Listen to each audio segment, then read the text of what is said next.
Jason Whitlock, you'll be on here, his show in a few minutes, basically said he isn't buying into Shedeur Sanders' hype.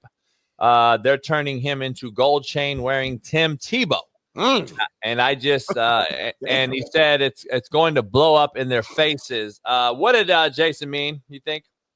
Well, I think he's saying that before we anoint him and put his bust in Canton, Ohio, and give him a gold jacket, we ought to calm down on Mr. June.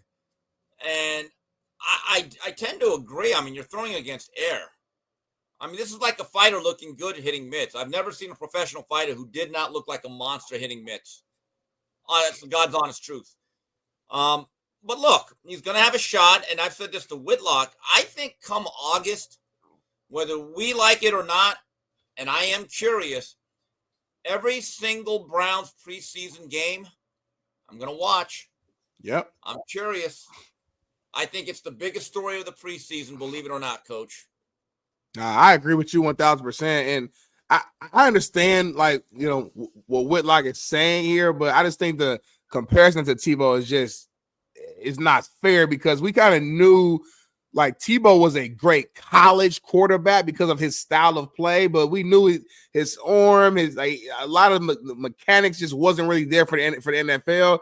A lot of the questions for Shedeur is like, can he play without his father being the coach, or is he too big of like a star or a distraction for the locker room? It's not heavily, at least from what I'm hearing, on like ability. At least from what I'm seeing on my feed. So, I don't think I could not believe I'm watching that draft years ago, and when Josh McDaniel picked Tebow round number 1, right, I was like, what are you doing?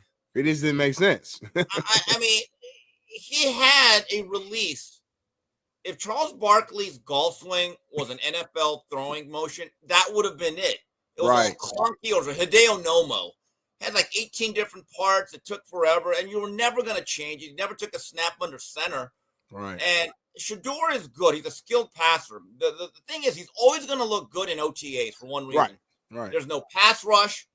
You're not going to get hit. You don't have to show any real escapability, and no one's going to hit you in the mouth. And I don't think he's going against the ones either, which is not his fault. Right. I'm just saying he's going against like the 3s or 4s or whatever. So, but having an understanding of how to throw the ball, where to throw the ball, and to be able to lace it and thread the needle in certain spots, he has an advanced knowledge compared to Tebow. The Tebow thing was still one of the flukiest things I ever saw. He'd struggle for 3.5 quarters. He'd look terrible. Then he'd make a play, and everyone say it's Tebow mania. And I said, I was like, that was a crazy time, Steve. Hey, Steve, I got one of your. I think you are a big fan of this man. He's on tomorrow. Just got confirmation, but Darryl Talley will be on the show tomorrow. Darryl Talley, love one of the foundational players of the Don Nehlen run at West Virginia, and the 4 Super Bowls in Buffalo. Very good player.